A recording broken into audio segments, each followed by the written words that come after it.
Have you ever looked up, seen a small plane just cruising through the sky, and thought, man, I wish I could do that? Well, that journey from the ground to the cockpit is an incredible adventure. But here's the thing. It doesn't start with grabbing the controls. It starts with knowledge. Before you can even think about flying an aircraft, you've got to master the fundamentals. And that all comes down to passing the Basic Aeronautical Knowledge exam, the BAK.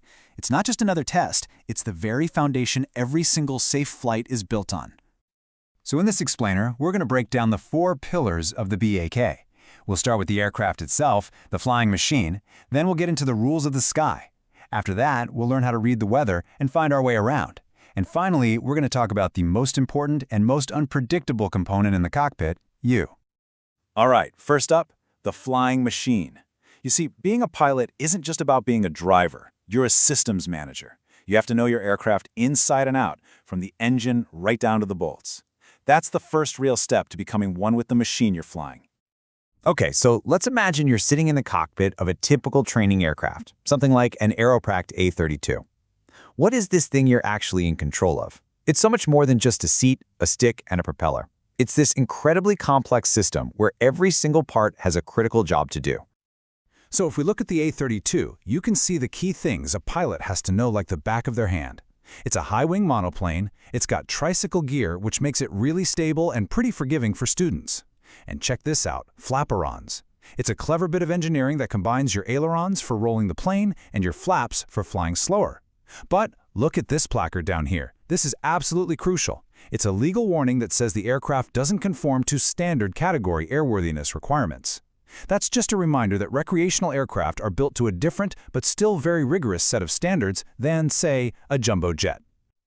Now, let's talk numbers. These V speeds, or velocity speeds, are basically the lifeblood of your aircraft. VS, that's your stalling speed, the absolute slowest you can go and maintain level flight. VX and VY are your 2 key climb speeds. VX gives you the best angle to clear an obstacle, like a tree at the end of the runway. VY gives you the best rate to get to altitude as fast as possible. And VN, well, the name says it all. Never exceed speed. These numbers are your Bible in the air. And let's be crystal clear about what a stall actually is, because this is probably one of the most misunderstood ideas in flying. It has nothing to do with the engine quitting on you. A stall is a purely aerodynamic thing. It's when the wing exceeds its critical angle of attack and just stops flying. It can't produce enough lift. Understanding this is key because the recovery is always the same. Lower the nose and reduce that angle of attack. And this is exactly why knowing your aircraft's pilot operating handbook, the POH, is completely non-negotiable. This procedure, for an engine failure right after takeoff, has to be pure muscle memory. The first, most important step, no turn back. Trying to turn back to the runway is a deadly trap. You immediately lower the nose to get to your best glide speed, you pick a spot straight ahead, and you run your shutdown checks. Memorizing this isn't just good practice, it's what will save your life.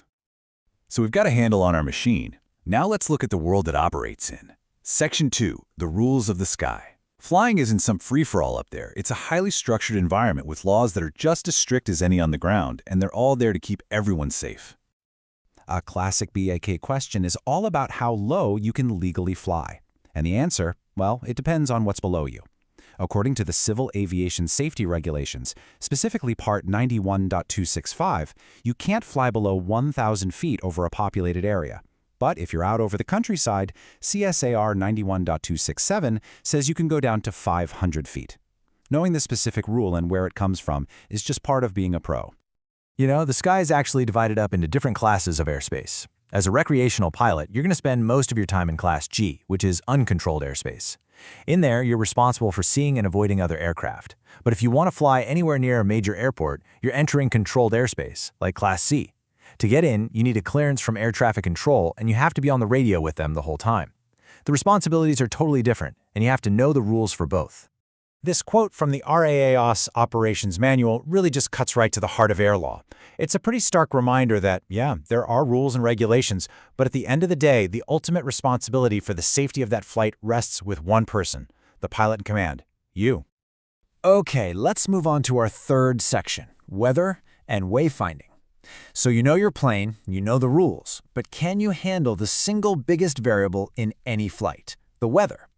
A pilot has to be a pretty darn good practical meteorologist. Now, to the untrained eye, this looks like a cat walked across a keyboard. But to a pilot, this METAR, or Aviation Routine Weather Report, tells a detailed story. This tells us everything we need to know about the weather at Melbourne Airport at a specific moment in time. Let's break down a couple of key parts. You see that BKN 030 in the report? The BKN stands for broken. It means the sky is more than half full of clouds. And the 030 tells us the bottom of those clouds is at 3,000 feet. For a pilot flying visually, this is need-to-know stuff.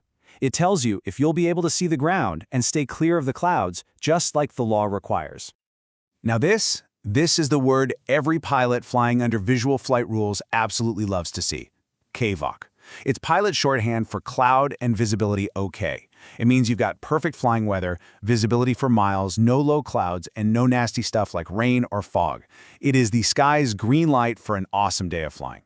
But as we all know, weather is never static. It's always changing. And that's where a word like tempo comes in. It stands for temporary, and it's a critical heads up.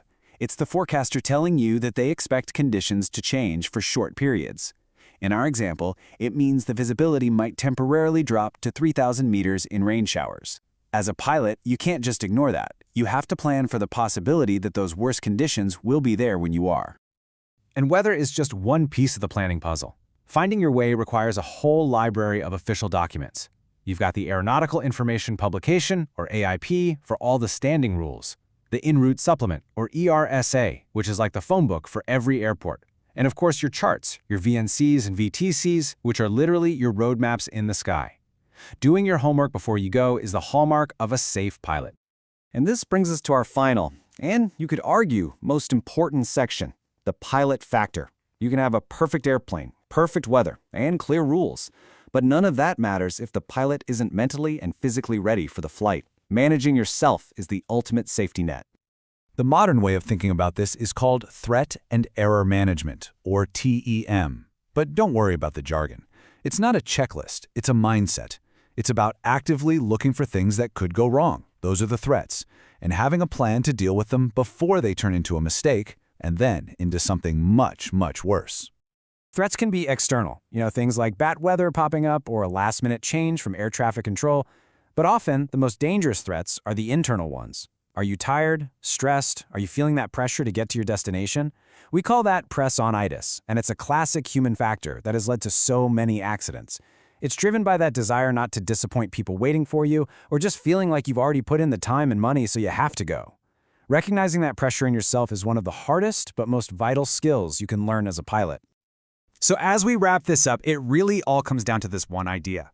The aircraft, it operates on the laws of physics, which are predictable. The rules of the sky are written down in black and white, and the weather can be forecast with pretty amazing accuracy. All of these things are, for the most part, predictable. The final, crucial, unpredictable variable in that cockpit is the human. So the most important question a pilot can ever ask isn't about the plane or the sky, but about themselves. Am I truly ready for this flight? Answering that question honestly, that's what makes a pilot.